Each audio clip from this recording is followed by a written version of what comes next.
4 ग्रामीण समाज में विकास एवं परिवर्तन। भारतीय समाज प्राथमिक रूप से ग्रामीण समाज ही है, हालांकि यहाँ नगरीकरण बढ़ रहा है।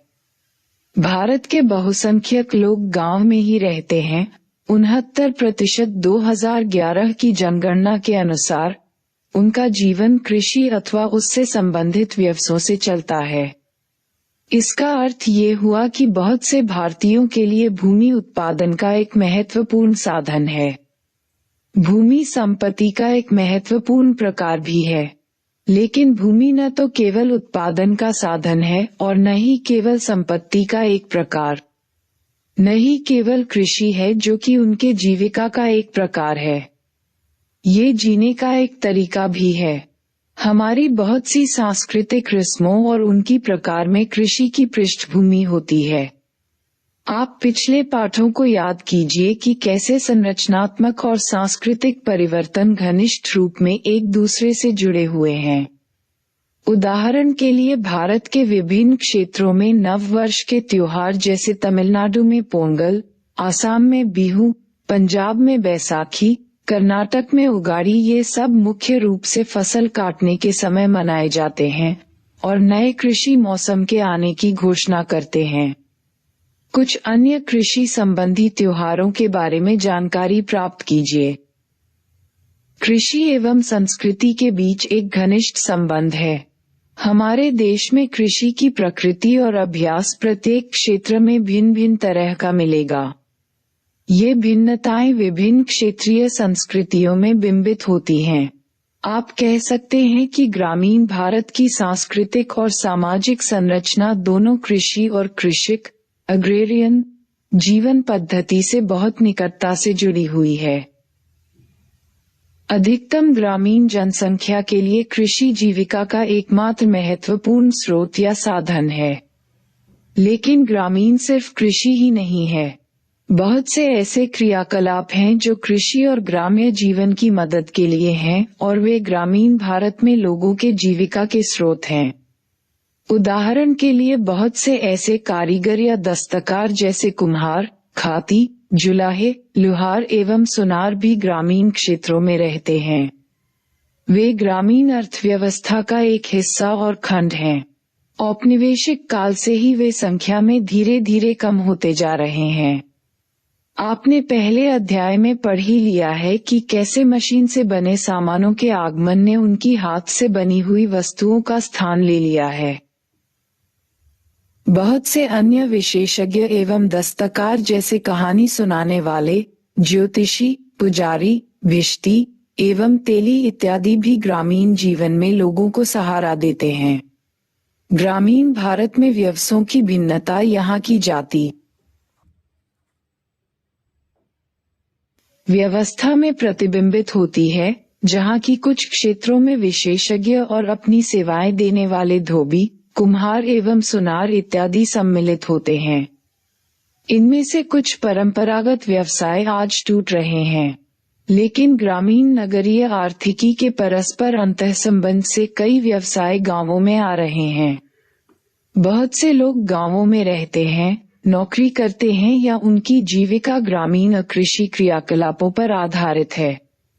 उदाहरण के लिए बहुत से गांव में रहने वाले लोग सरकारी नौकरी जैसे डाकखाने में, शिक्षा विभाग में, कारखाने में कामगार या सेना की नौकरी करते हैं।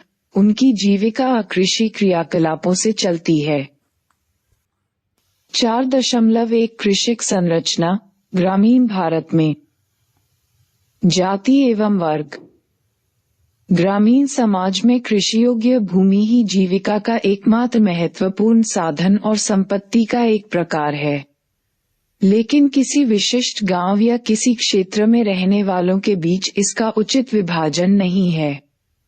न ही सभी के पास भूमि होती है। वास्तव में भूमि का विभाजन घरों के बीच बहुत असमान रूप से होता है। भारत के कुछ भागों में अधिकांश लोगों के पास कुछ न कुछ भूमि होती है, अक्सर जमीन का बहुत छोटा टुकड़ा होता है। कुछ दूसरे भागों में 40 से 50% परिवारों के पास कोई भूमि नहीं होती है। इसका अर्थ ये हुआ कि उनकी जीविका या तो कृषि मजदूरी से या अन्य प्रकार के कार्यों से चलती है। इसका सहज अर्थ ये हुआ कि कुछ थोड़े परिवार बहुत अच्छी अवस्था में है। बड़ी संख्या में लोग गरीबी की रेखा के ऊपर या नीचे होते हैं। उत्तराधिकार के नियमों और पितृवंशीय नातेदारी व्यवस्था के कारण भारत के अधिकांश भागों में महिलाएं जमीन की मालिक नहीं होती हैं। कानून महिलाओं को पारिवारिक संपत्ति में बराबर की हिस्सेदारी दिलाने में सहायक होता है। वास्तव में उनके पास बहुत सीमित अधिकार होते हैं और परिवार का हिस्सा होने के नाते भूमि पर अधिकार होता है जिसका कि मुखिया एक पुरुष होता है। भूमि स्वामित्व के विभाजन अथवा संरचना संबंध के लिए अक्सर कृषिक संरचना शब्द का इस्तेमाल किया जाता है, क्योंकि ग्रामीण क्षेत्रों में कृषि योग्य भूमि ही उत्पादन का सबसे महत्वपूर्ण स्रोत है। भूमि रखना ही ग्रामीण वर्ग संरचना को आकार देता है। कृषि उत्पादन की प्रक्रिया में आपकी भूमिका का निर्धारण मुख्य रूप से भूमि पर आपके अभिगमन से होता है। मध्यम और बड़ी जमीनों के मालिक साधारणतः कृषि से पर्याप्त अर्जन ही नहीं बल्कि अच्छी आमदनी भी कर लेते हैं। हालांकि यह फसलों के मूल्य पर निर्भर करता है जो कि बहुत अधिक घटता बढ़ता रहता है। साथ ही अन्य कारणों जैसे मानसून पर भी निर्भर करता है। लेकिन कृषि मजदूरों को अक्सर निम्नतम निर्धारित मूल्य से कम दिया जाता है और वे बहुत कम कमाते हैं। उनकी आमदनी निम्नतम होती है। उनका रोजगार असुरक्षित होता है। अधिकांश कृषि मजदूर रोजाना दिहाड़ी कमाने वाले होते हैं और वर्ष में बहुत से दिन उनके पास कोई काम नहीं होता है। इसे बेरोजगारी कहते हैं। समान रूप से काश्तकार या पट्टेधारी कृषक जो भूस्वामी से जमीन पट्टे पर लेता है की आमदनी मालिक कृषकों से कम होती है, क्योंकि वह जमीन के मालिक को यथेष्ट किराया चुकाता है, साधारणतः फसल से होने वाली आमदनी का 50 से 75%। अतः कृषक समाज को उसकी वर्ग संरचना से ही पहचाना जाता है। परंतु हमें ये भी अवश्य याद रखना चाहिए कि यह जाति व्यवस्था के द्वारा संरचित होता है। ग्रामीण क्षेत्रों में जाति और वर्ग के संबंध बड़े जटिल होते हैं। ये संबंध हमेशा स्पष्टवादी नहीं होते। हम प्रायः ये सोचते हैं कि ऊंची जाति वाले के पास अधिक भूमि और आमदनी होती है और यह कि जाति और वर्ग में पारस्परिकता है, उनका संस्तरण नीचे की ओर होता है। कुछ क्षेत्रों में यह मोटे तौर पर सही है लेकिन पूर्ण सत्य नहीं है। उदाहरण के लिए कई जगहों पर सबसे ऊंची जाति ब्राह्मण बड़े भूस्वामी नहीं हैं, अतः वे कृषिक संरचना से भी बाहर हो गए, हालांकि वे ग्रामीण समाज के अंग हैं। भारत के अधिकांश क्षेत्रों में भूस्वामित्व वाले समूह के लोग शूद्र या क्षत्रिय वर्ण हैं। प्रत्येक क्षेत्र में सामान्यतः एक या दो जातियों के लोग ही भूस्वामी होते हैं। वे संख्या के आधार पर भी बहुत महत्वपूर्ण हैं। समाजशास्त्री एम.एन. श्रीनिवास ने ऐसे लोगों को प्रबल जाति का नाम दिया। प्रत्येक क्षेत्र में प्रबल जाति समूह काफी शक्तिशाली होता है। आर्थिक और राजनीतिक रूप से वह स्थानीय लोगों पर प्रभुत्व बनाए रखता है। उत्तर प्रदेश के जाट और राजपूत, कर्नाटक के वोकोलिग्स और लिंगायत, आंध्र प्रदेश के कम्मास और रेड्डी और पंजाब के जाट सिख प्रबल भूस्वामी समूहों के उदाहरण हैं।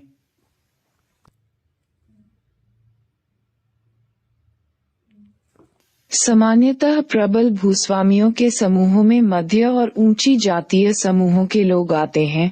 अधिकांश सीमांत किसान और भूमिहीन लोग निम्न जातीय समूहों के होते हैं। दफ्तरी वर्गीकरण के अनुसार ये लोग अनुसूचित जातियों, अनुसूचित जनजातियों अथवा अन्य पिछड़े वर्गों के होते हैं। भारत के कई भागों में पहले अछूत अथवा दलित जाति के लोगों को भूमि रखने का अधिकार नहीं था। वे अधिकांशतः प्रबल जाति के भूस्वामी समूहों के लोगों के यहाँ कृषि मजदूर रहते थे। इसमें एक मजदूर सेना बनी जिससे भूस्वामियों ने खेत जुतवाकर कृषि करवाई और ज्यादा लाभ कमाया।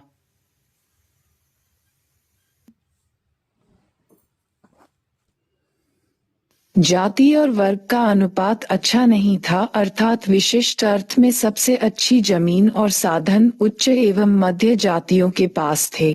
अतः शक्ति एवं विशेषाधिकार भी इसका महत्वपूर्ण निहितार्थ ग्रामीण आर्थिकी एवं समाज पर होता है। देश के अधिकतर क्षेत्रों में एक स्वत्वाधिकारी जाति के पास सभी महत्वपूर्ण साधन हैं और सभी मजदूरों पर उनका नियंत्रण है ताकि वे उनके लिए काम करें। उत्तरी भारत के कई भागों में अभी भी बेगार और मुफ्त मजदूरी जैसी पद्धति प्रचलन में है। गांव के जमींदार या भूस्वामी के यहाँ निम्न जाति समूह के सदस्य वर्ष में कुछ निश्चित दिनों तक मजदूरी करते हैं। इसी तरह संसाधनों की कमी और भूस्वामियों की आर्थिक, सामाजिक और राजनीतिक सहायता लेने के लिए बहुत से गरीब कामगार पीढ़ियों से उनके यहाँ बंधुआ मजदूर की तरह काम कर रहे हैं। गुजरात में इस व्यवस्था को हलपति के नाम से जाना जाता है। ब्रेमन 1974 और कर्नाटक में इसे जीता कहते हैं। हालांकि कानूनन इस तरह की व्यवस्थाएं समाप्त हो गई हैं, लेकिन वे कई क्षेत्रों में अभी भी चल रही हैं। उत्तरी बिहार के एक गांव में अधिकतर भूस्वामी भूमिहार हैं। ये भी एक प्रबल जाति है। भूमि सुधार के परिणाम। औपनिवेशिक काल। भारत में ऐतिहासिक कारणों से कुछ क्षेत्र मात्र एक या दो मुख्य समूहों के प्रभुत्व में रहे, लेकिन ये जानना महत्वपूर्ण है कि कृषिक संरचना पूर्व औपनिवेशिक से औपनिवेशिक और स्वतंत्रता के पश्चात बृहद रूप में परिवर्तित होती रही, जबकि वही प्रबल जाति पूर्व औपनिवेशिक काल में भी कृषिक जाति थी। वे प्रत्यक्ष रूप में जमीन के मालिक नहीं थे। इनके स्थान पर शासन करने वाले समूह जैसे कि स्थानीय राजा या जमींदार, भूस्वामी जो अपने क्षेत्र में राजनीतिक रूप से भी शक्तिशाली थे, सामान्यतः क्षत्रिय या अन्य ऊंची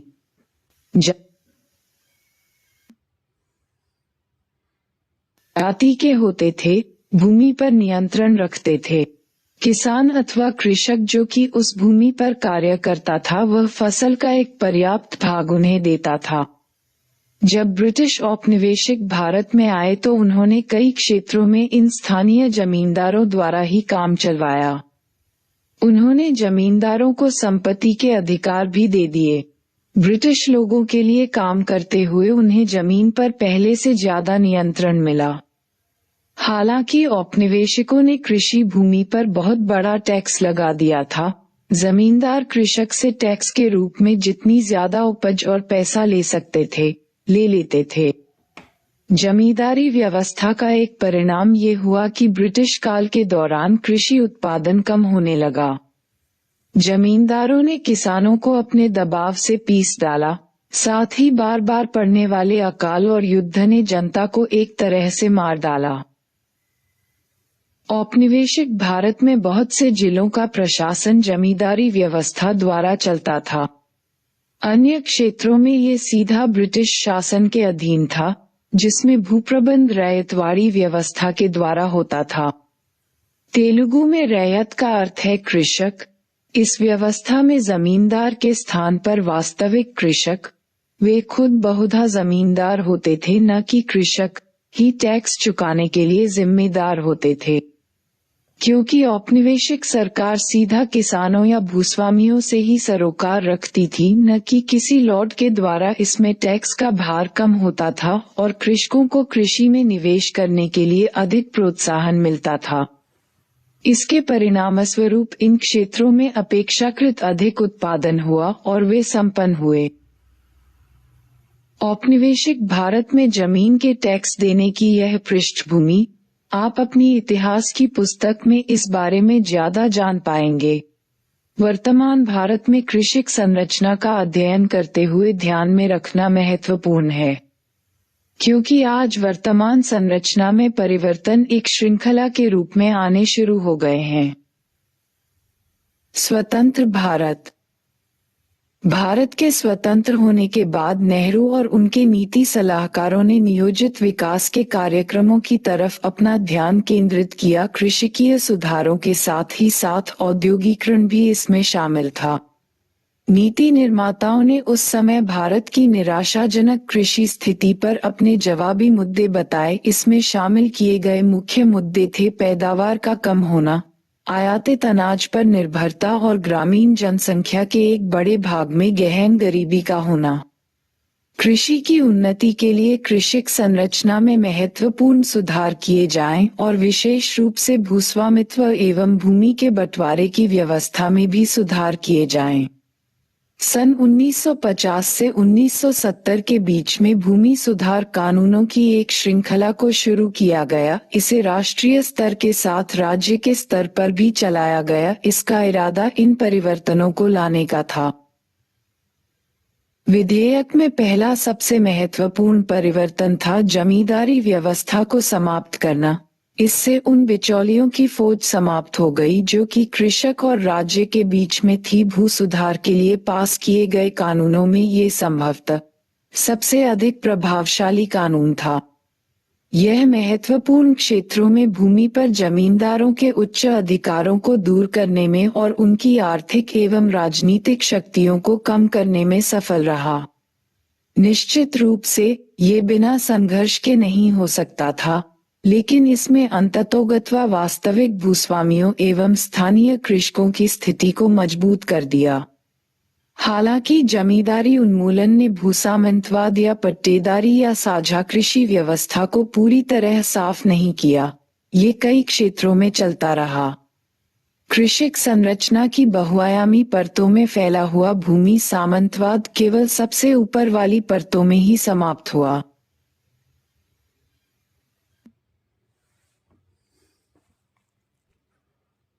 भू सुधार के कानूनों के अंतर्गत अन्य मुख्य कानून था पट्टेदारी का उन्मूलन और नियंत्रण या नियमन अधिनियम। उन्होंने या तो पट्टेदारी को पूरी तरह से हटाने का प्रयत्न किया या किराए के नियम बनाए ताकि पट्टेदार को कुछ सुरक्षा मिल सके। अधिकतर राज्यों में ये कानून कभी भी प्रभावशाली तरीके से लागू नहीं किया गया। पश्चिम बंगाल और केरल में कृषिक संरचना में आमूलचूल परिवर्तन आए जिससे पट्टेदार को भूमि के अधिकार दिए गए।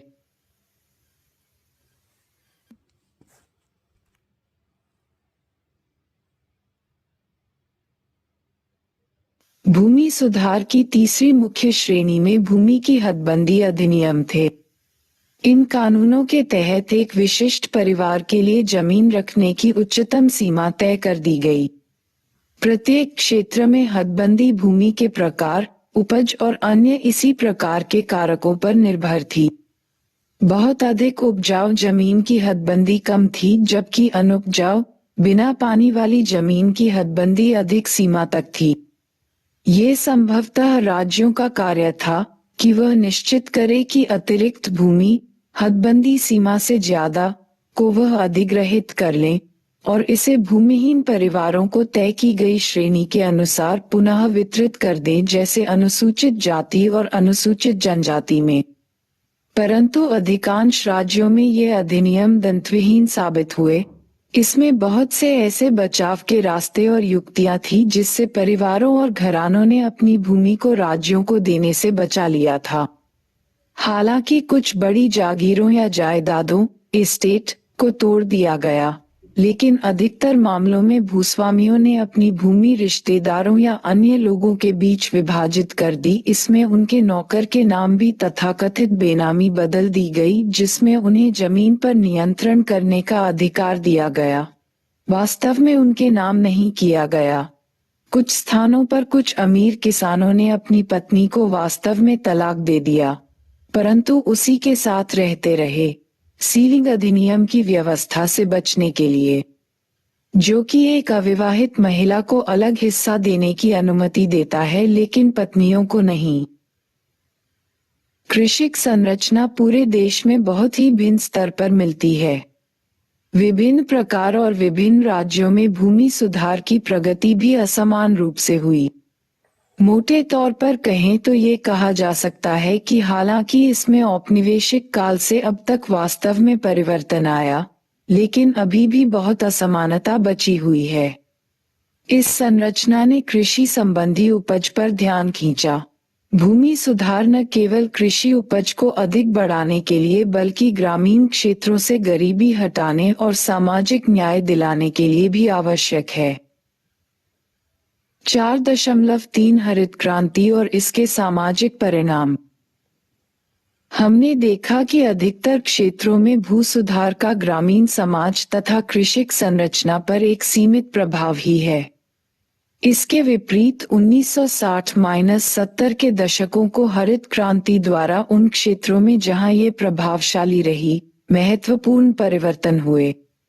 जैसा कि आप जानते हैं कि हरित क्रांति कृषि आधुनिकीकरण का एक सरकारी कार्यक्रम था। इसके लिए आर्थिक सहायता अंतर्राष्ट्रीय संस्थाओं द्वारा दी गई थी तथा यह अधिक उत्पादकता वाले अथवा संकर बीजों के साथ कीटनाशकों, खादों तथा किसानों के लिए अन्य निवेश देने पर केंद्रित थी।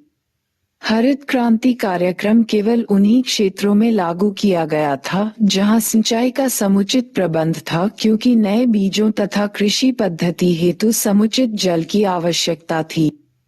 ये कार्यक्रम मुख्य रूप से गेहूं तथा चावल उत्पाद करने वाले क्षेत्रों पर ही लक्षित था। परिणामस्वरूप हरित क्रांति पैकेज की प्रथम लहर केवल कुछ क्षेत्रों में जैसे पंजाब, पश्चिमी उत्तर प्रदेश, तटीय आंध्र प्रदेश तथा तमिलनाडु के कुछ हिस्सों में ही चली।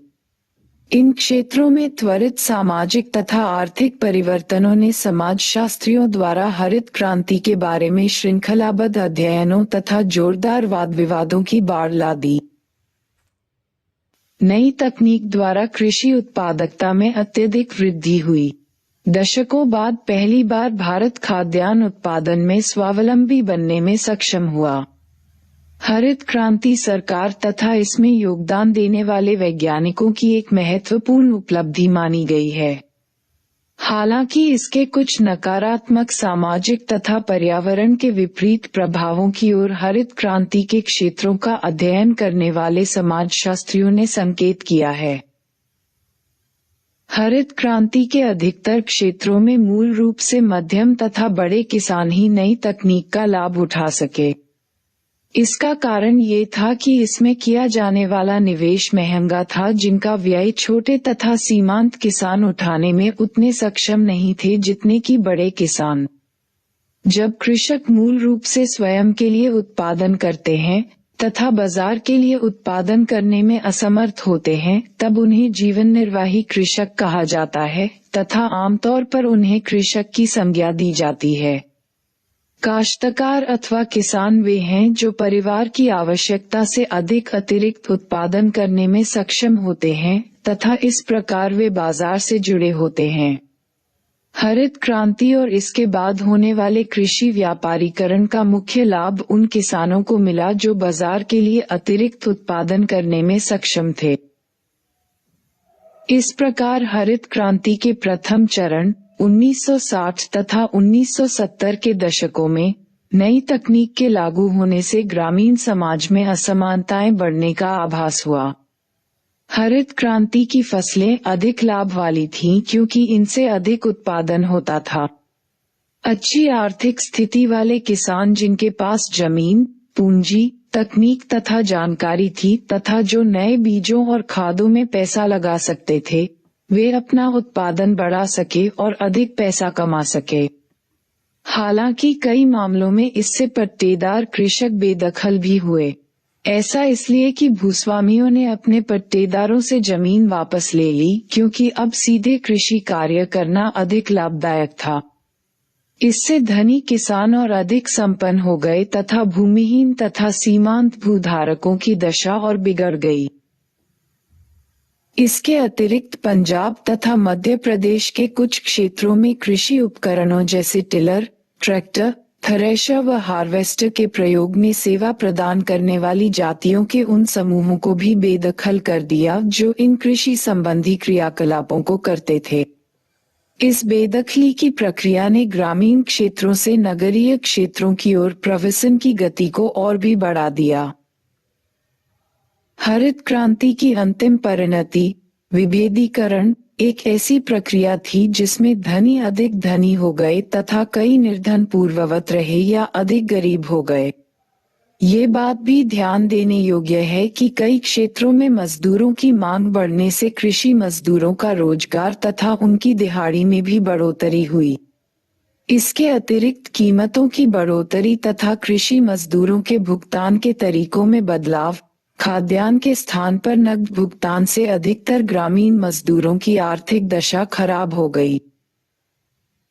हरित क्रांति का दूसरा चरण 1980 के दशक में शुरू हुआ, जिसमें सूखे तथा आंशिक सिंचित क्षेत्रों में रहने वाले किसानों ने हरित क्रांति की खेती के तरीकों का पालन करना शुरू किया। इन क्षेत्रों में सूखी कृषि से सिंचित कृषि की ओर एक महत्वपूर्ण बदलाव आया है तथा साथ ही फसल के प्रतिमानों एवं प्रकारों में भी परिवर्तन आया है। बढ़ते व्यापारीकरण तथा बाजार पर निर्भरता ने इन क्षेत्रों में, उदाहरण के लिए जहां कपास की खेती को प्रोत्साहित किया गया है, जीवन व्यापार की असुरक्षा को घटाने की बजाय बढ़ाया ही है, क्योंकि किसान जो एक समय अपने प्रयोग के लिए खाद्यान्न का उत्पादन करते थे, अब अपनी आमदनी के लिए बाजार पर निर्भर हो गए। बाजारोन्मुखी कृषि में विशेषतः जब एक ही फसल उगाई जाती है तो कीमतों में कमी अथवा खराब फसल से किसानों की आर्थिक बर्बादी हो सकती है। हरित क्रांति के अधिकांश क्षेत्रों में किसानों ने बहुफसली कृषि व्यवस्था, जिसमें वे जोखिम को बांट सकते थे, के स्थान पर एकल फसली कृषि व्यवस्था को अपनाया, जिसका अर्थ ये था कि फसल नष्ट होने पर उनके पास निर्भरता हेतु कुछ भी नहीं है। हरित क्रांति की रणनीति की एक नकारात्मक परिणति क्षेत्रीय असमानताओं में वृद्धि थी। वे क्षेत्र जहां ये तकनीकी परिवर्तन हुआ अधिक विकसित हो गए, जबकि अन्य क्षेत्र पूर्ववत रहे। उदाहरण के लिए हरित क्रांति को देश के पूर्वी, पश्चिमी तथा दक्षिणी भागों तथा पंजाब, हरियाणा तथा पश्चिमी उत्तर प्रदेश में अधिक लागू किया गया। 1999। इसके परिणामस्वरूप हम पाते हैं कि बिहार तथा पूर्वी उत्तर प्रदेश जैसे राज्यों तथा तेलंगाना जैसे सूखे क्षेत्रों में कृषि तुलनात्मक रूप से अविकसित रही। यही वे क्षेत्र हैं जहां सामंतवादी कृषि संरचना आज भी सुस्थापित है, जिसमें भूधारक जातियों तथा भूस्वामी निम्न जातियां, भूमिहीन मजदूरों तथा छोटे किसानों पर अपनी सत्ता बरकरार रखे हुए है। जाति तथा वर्ग की तीक्ष्ण असमानताओं तथा शोषणकारी मजदूर संबंधों ने इन क्षेत्रों में विभिन्न प्रकार की हिंसा, जिसमें अंतर्जातीय हिंसा सम्मिलित है, को हाल के वर्षों में बढ़ावा दिया है।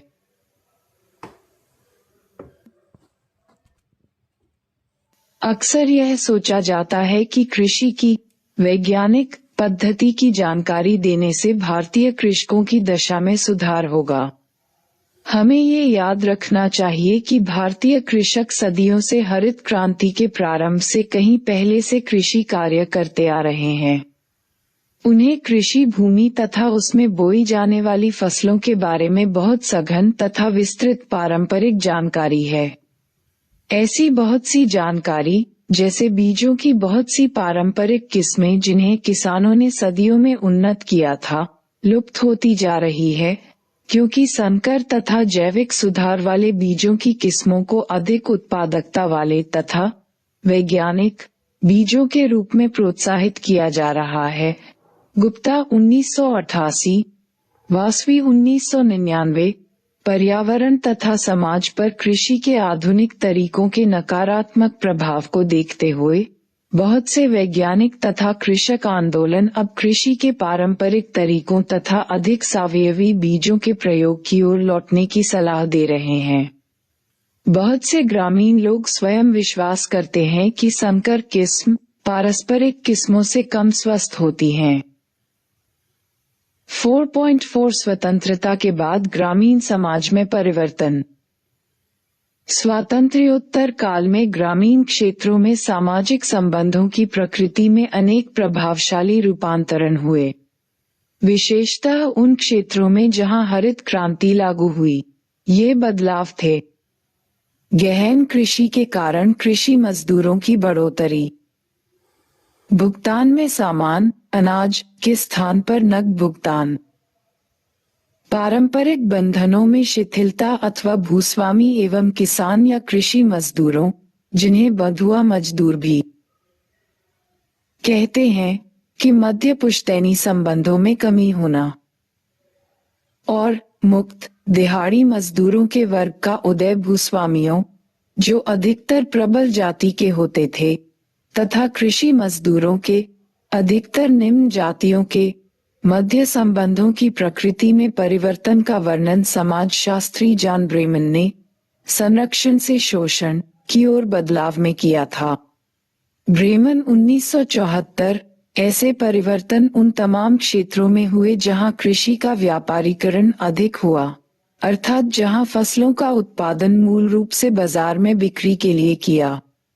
मजदूर संबंधों का ये बदलाव कुछ विद्वानों द्वारा पूंजीवादी कृषि की ओर एक बदलाव के रूप में देखा जाता है, क्योंकि पूंजीवादी उत्पादन व्यवस्था उत्पादन के साधन, इस मामले में भूमि तथा मजदूरों के पृथकीकरण तथा मुक्त दिहाड़ी मजदूरों के प्रयोग पर आधारित होता है। सामान्यतः ये सच है कि अधिक विकसित क्षेत्रों के किसान अधिक बाजारोन्मुखी हो रहे थे। कृषि के अधिक व्यापारीकरण के कारण ये ग्रामीण क्षेत्र भी विस्तृत अर्थव्यवस्था से जुड़ते जा रहे थे। इस प्रक्रिया से मुद्रा का गांवों की तरफ बहाव बढ़ा तथा व्यापार के अवसरों व रोजगार में विस्तार हुआ।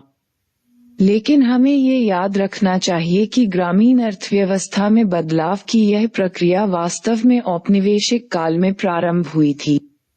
19वीं शताब्दी में महाराष्ट्र में भूमियों के बड़े टुकड़े कपास की कृषि के लिए दिए गए थे, तथा कपास की खेती करने वाले किसान सीधे विश्व बाजार से जुड़ गए। हालांकि इसकी गति तथा विस्तार में स्वतंत्रता के बाद तेजी से परिवर्तन हुआ, क्योंकि सरकार ने कृषि की आधुनिक पद्धतियों को प्रोत्साहित किया तथा अन्य रणनीतियों द्वारा ग्रामीण अर्थव्यवस्था के आधुनिकीकरण का प्रयास किया। राज्य सरकार ने ग्रामीण अधोसंरचना जैसे सिंचाई सुविधाएं, सड़कें, बिजली तथा कृषि संबंधी ग्रामीण अधोसंरचना में निवेश किया। सरकारी समितियों द्वारा उधार की सुविधा भी उपलब्ध करवाई। नियमित रूप से कृषि उत्पाद में वृद्धि के लिए बिना किसी अवरोध के बिजली सप्लाई भी ग्रामीण भारत के लिए आवश्यक है। इसे यंत्रपरक आवश्यकता भी कहा जा सकता है। भारत सरकार की हाल ही में प्रारंभ की गई दीनदयाल उपाध्याय ज्योति योजना इस दिशा में एक महत्वपूर्ण प्रयास है। ग्रामीण विकास के इन प्रयासों का समग्र परिणाम न केवल ग्रामीण अर्थव्यवस्था तथा कृषि में रूपांतरण था, बल्कि कृषिक संरचना तथा ग्रामीण समाज में भी रूपांतरण था। 1960 के दशक से कृषि विकास द्वारा ग्रामीण सामाजिक संरचना को बदलने वाला एक तरीका नवी तकनीक अपनाने वाले मध्यम तथा बड़े किसानों की समृद्धि थी, जिसकी चर्चा पूर्व भाग में की गई है। अनेक कृषि संपन्न क्षेत्रों जैसे तटीय आंध्र प्रदेश, पश्चिमी उत्तर प्रदेश तथा मध्य गुजरात में प्रबल जातियों के संपन्न किसानों ने कृषि से होने वाले लाभ को अन्य प्रकार के व्यापारों में निवेश करना प्रारंभ कर दिया। विविधता की इस प्रक्रिया से नए उद्यमी समूहों का उदय हुआ, जिन्होंने ग्रामीण क्षेत्रों से इन विकासशील क्षेत्रों के बढ़ते कस्बों की ओर पलायन किया, जिससे नए क्षेत्रीय अभिजात वर्गों का उदय हुआ जो आर्थिक 5 तथा राजनीतिक रूप से प्रबल हो गए। रट्टन 1995 वर्ग संरचना के इस परिवर्तन के साथ ही ग्रामीण तथा अर्धनगरीय क्षेत्रों में उच्च शिक्षा का विस्तार, विशेषतः निजी व्यावसायिक महाविद्यालयों की स्थापना से नव ग्रामीण अभिजात वर्ग द्वारा अपने बच्चों को शिक्षित करना संभव हुआ, जिनमें से बहुतों ने व्यावसायिक अथवा श्वेत वस्त्र व्यवसाय अपनाए अथवा व्यापार प्रारंभ कर नगरीय मध्य वर्गों के विस्तार में योगदान दिया। इस प्रकार त्वरित कृषि विकास वाले क्षेत्रों में पुराने भूमि अथवा कृषि समूह का समेकन हुआ, जिन्होंने स्वयं को एक गतिमान उद्यमी, ग्रामीण नगरीय प्रबल वर्ग के रूप में परिवर्तित कर लिया। लेकिन अन्य क्षेत्रों जैसे पूर्वी उत्तर प्रदेश तथा बिहार में प्रभावशाली भू सुधारों का अभाव, राजनीतिक गतिशीलता तथा पुनर्वितरण के साधनों के कारण वहां तुलनात्मक रूप से कृषिक संरचना तथा अधिकांश लोगों की जीवन दशाओं में थोड़े बदलाव हुए। इसके विपरीत केरल जैसे राज्य विकास की एक भिन्न प्रक्रिया से गुजरे, जिसमें राजनीतिक गतिशीलता, पुनर्वितरण के साधन तथा बाह्य अर्थव्यवस्था, मूल रूप से खाड़ी के देश से जुड़ाव ने ग्रामीण परिवेश में भरपूर बदलाव किया। केरल में ग्रामीण क्षेत्र मूल रूप से कृषि प्रधान होने के बजाय मिश्रित अर्थव्यवस्था वाला है, जिनमें कुछ कृषि कार्य खुदरा विक्रय तथा सेवाओं के एक विस्तृत संजाल के साथ जुड़ा हुआ है, और जहां एक बड़ी संख्या में परिवार विदेश से भेजे जाने वाले धन पर निर्भर हैं।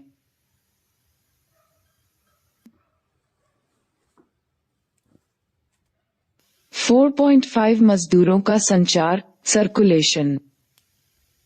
प्रवासी कृषि मजदूरों की बढ़ोतरी ग्रामीण समाज का एक अन्य महत्वपूर्ण परिवर्तन है जो कृषि के व्यापारीकरण से जुड़ा है। मजदूरों अथवा पहरेदारों तथा भूस्वामियों के बीच संरक्षण का पारंपरिक संबंध टूटने से तथा पंजाब जैसे हरित क्रांति के संपन्न क्षेत्रों में कृषि मजदूरों की मांग बढ़ने से मौसमी पलायन का एक प्रतिमान उभरा, जिसमें हजारों मजदूर अपने गांवों से अधिक संपन्न क्षेत्रों जहां मजदूरों की अधिक मांग तथा उच्च मजदूरी थी की तरफ संचार करते हैं। 1990 के दशक के मध्य से ग्रामीण क्षेत्रों में बढ़ती असमानताएं, जिन्होंने अनेक गृहस्थियों को स्वयं को बनाए रखने के लिए बहुस्तरीय व्यवसायों को सम्मिलित करने पर बाध्य किया, से भी मजदूर पलायन करते हैं। जीवन व्यापार की रणनीति के तौर पर पुरुष समय समय पर काम तथा अच्छी मजदूरी की खोज में अप्रवास कर जाते हैं, जबकि स्त्रियों तथा बच्चों को अक्सर गांव में बुजुर्ग माता पिता के साथ छोड़ दिया जाता है। प्रवसन करने वाले मजदूर मुख्यतः सूखाग्रस्त तथा कम उत्पादकता वाले क्षेत्रों से आते हैं तथा वे वर्ष के कुछ हिस्सों के लिए पंजाब तथा हरियाणा के खेतों में अथवा उत्तर प्रदेश के ईंट के भट्टों में अथवा नई दिल्ली या बेंगलुरु जैसे शहरों में भवन निर्माण कार्य में काम करने के लिए जाते हैं। प्रवसन करने वाले इन मजदूरों को जॉन ब्रेमन ने घुमक्कड़ मजदूर, फूटलूज लेबर कहा है, परंतु इसका अर्थ स्वतंत्रता नहीं है। इसके विपरीत ब्रेमन 1982 का अध्ययन बताता है कि भूमिहीन मजदूरों के पास बहुत से अधिकार नहीं होते। उदाहरण के लिए उन्हें अक्सर न्यूनतम मजदूरी भी नहीं दी जाती है। यहाँ ये बात ध्यान देने योग्य है कि धनी किसान अक्सर फसल काटने तथा इसी प्रकार की अन्य गहन कृषि क्रियाओं के लिए स्थानीय कामकाजी वर्ग के स्थान पर प्रवसन करने वाले मजदूरों को प्राथमिकता देते हैं, क्योंकि प्रवसन करने वाले मजदूरों का आसानी से शोषण किया जा सकता है तथा उन्हें कम मजदूरी भी दी जा सकती है। इस प्राथमिकता ने कुछ क्षेत्रों में एक विशिष्ट प्रतिमान पैदा किया है, जहां स्थानीय भूमिहीन मजदूर अपने गांव से कृषि के चरम मौसम में काम की तलाश में प्रवास कर जाते हैं, जबकि दूसरे क्षेत्रों में प्रवसन करने वाले मजदूर स्थानीय खेतों में काम करने के लिए लाए जाते हैं। ये प्रतिमान विशेषतः गन्ना उत्पादित क्षेत्रों में पाया जाता है। प्रवसन तथा काम की सुरक्षा के अभाव से इन मजदूरों के कार्य तथा जीवन दशाएं खराब हो जाती हैं।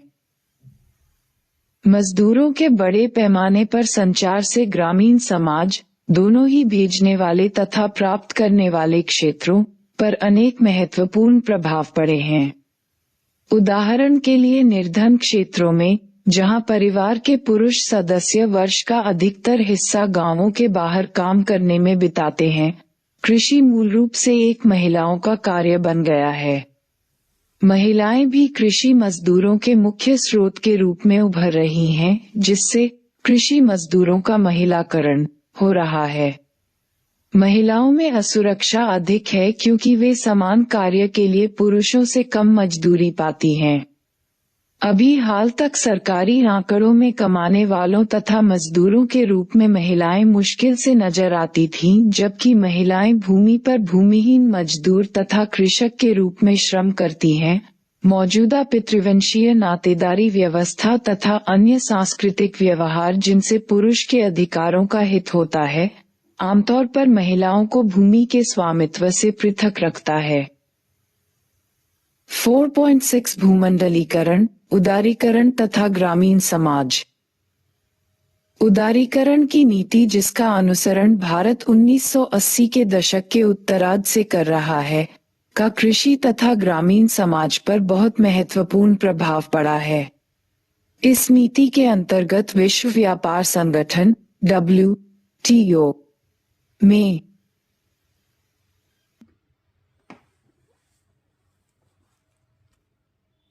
भागीदारी होती है, जिसका उद्देश्य अधिक मुक्त अंतर्राष्ट्रीय व्यापार व्यवस्था है और जिसमें भारतीय बाजारों को आयात हेतु खोलने की आवश्यकता है।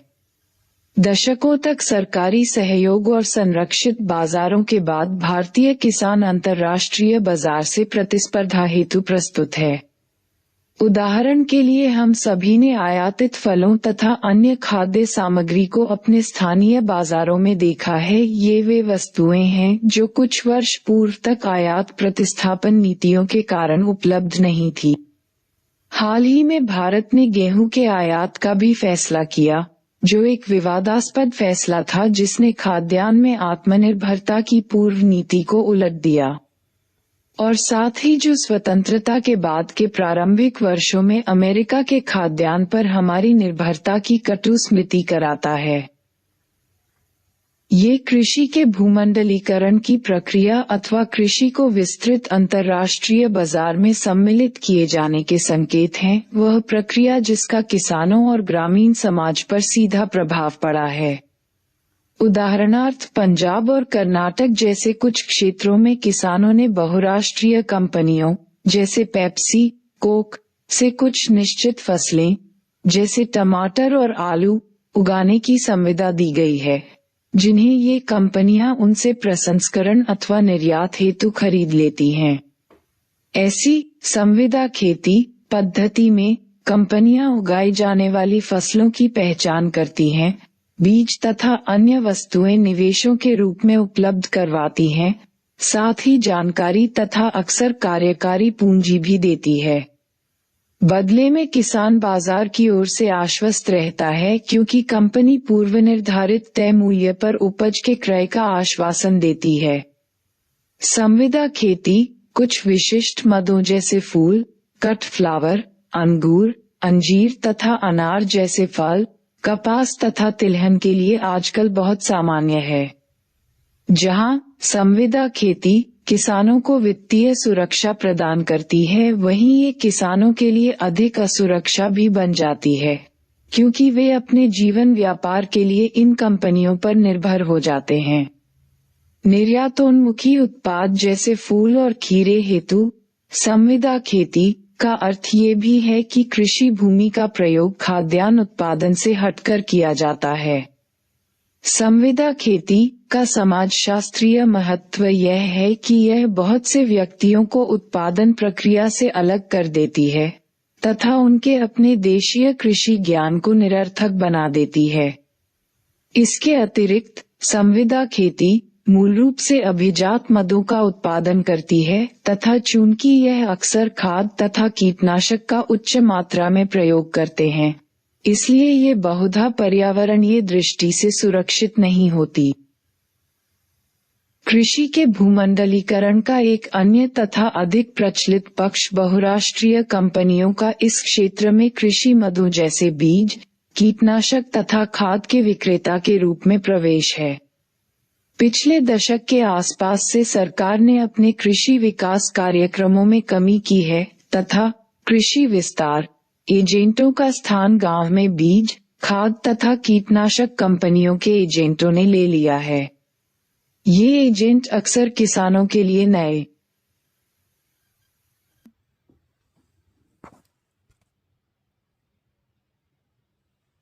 बीजों तथा कृषि कार्य हेतु जानकारी का एकमात्र स्रोत होते हैं और निसंदेह वे अपने उत्पाद बेचने के इच्छुक होते हैं।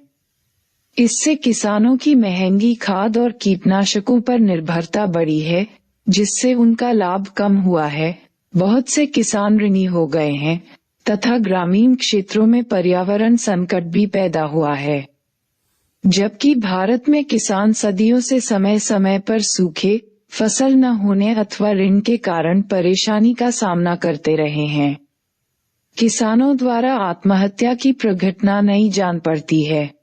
इस प्रघटना की व्याख्या समाजशास्त्रियों ने कृषि तथा कृषिक समाज में होने वाले संरचनात्मक तथा सामाजिक परिवर्तनों के परिप्रेक्ष्य में करने का प्रयास किया है।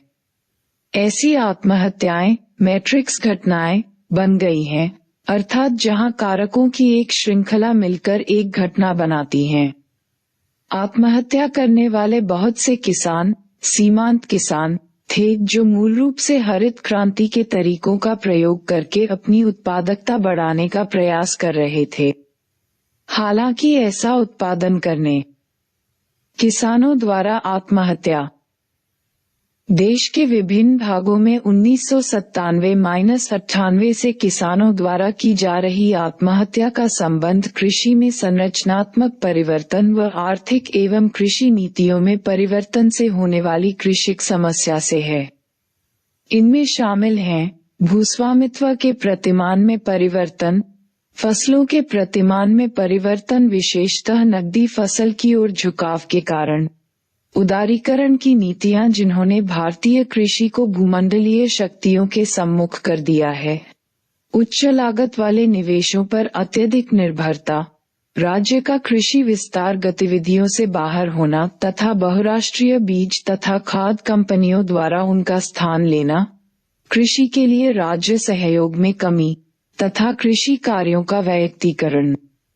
सरकारी आंकड़ों के अनुसार 2001 तथा 2006 के मध्य आंध्र प्रदेश, कर्नाटक, केरल तथा महाराष्ट्र में 8,900 किसानों ने आत्महत्याएं की। का अर्थ था कई प्रकार के जोखिम उठाना। कृषि रियायतों में कमी के कारण उत्पादन लागत में तेजी से बढ़ोतरी हुई है, बाजार स्थिर नहीं है तथा बहुत से किसान अपना उत्पादन बढ़ाने के लिए महंगे मदों में निवेश करने हेतु अत्यधिक उधार लेते हैं। खेती का न होना, किसी बीमारी अथवा हानिकारक जीव जंतु, अत्यधिक वर्षा या सूखे के कारण तथा कुछ मामलों में उचित आधार अथवा बाजार मूल्य के अभाव के कारण किसान कर्ज का बोझ उठाने अथवा अपने परिवारों को चलाने में असमर्थ होते हैं। ग्रामीण क्षेत्रों की परिवर्तित होने वाली संस्कृति, जिसमें विवाह, दहेज तथा अन्य नई गतिविधियां तथा शिक्षा व स्वास्थ्य की देखभाल के खर्चों के कारण अधिक आय की आवश्यकता होती है, जिससे ऐसी परेशानियों की तीव्रता बढ़ जाती है। वासवी 1999। किसानों की आत्महत्याओं का प्रतिमान ग्रामीण क्षेत्रों में अनुभव किए जाने वाले महत्वपूर्ण संकट की ओर संकेत करते हैं। कृषि बहुत से लोगों के लिए आरक्षणीय होती जा रही है तथा कृषि के लिए राज्य का सहयोग भी बहुत कम मिलता है।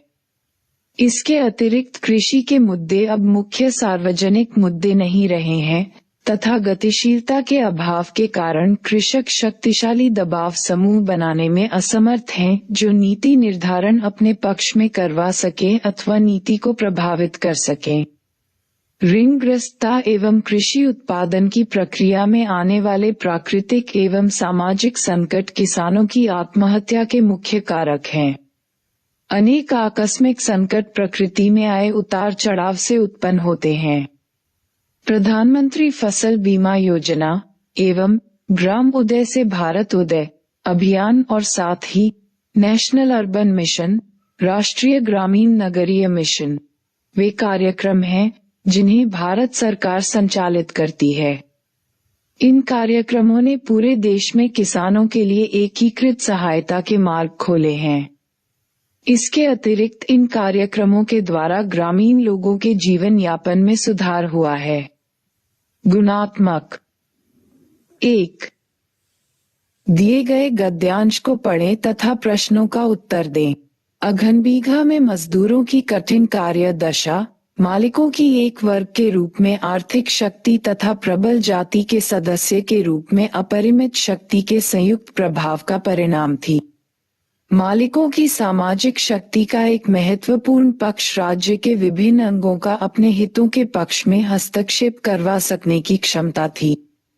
इस प्रकार प्रबल तथा निम्न वर्ग के मध्य खाई को चौड़ा करने में राजनीतिक कारकों का निर्णयात्मक योगदान रहा है। 1. मालिक राज्य की शक्ति को अपने हितों के लिए कैसे प्रयोग कर सके, इस बारे में आप क्या सोचते हैं? 11. मजदूरों की कार्य दशा कठिन क्यों थी? 2. भूमिहीन कृषि मजदूरों तथा प्रवसन करने वाले मजदूरों के हितों की रक्षा करने के लिए आपके अनुसार सरकार ने क्या उपाय किए हैं अथवा क्या किए जाने चाहिए? 3. कृषि मजदूरों की स्थिति तथा उनकी सामाजिक आर्थिक ऊर्ध्वगामी गतिशीलता के अभाव के बीच सीधा संबंध है। इनमें से कुछ के नाम बताइए। 4. वे कौन से कारक हैं जिन्होंने कुछ समूहों के नव धनाढ्य, उद्यमी तथा प्रबल वर्ग के रूप में परिवर्तन को संभव किया है? क्या आप अपने राज्य में इस परिवर्तन के उदाहरण के बारे में सोच सकते हैं?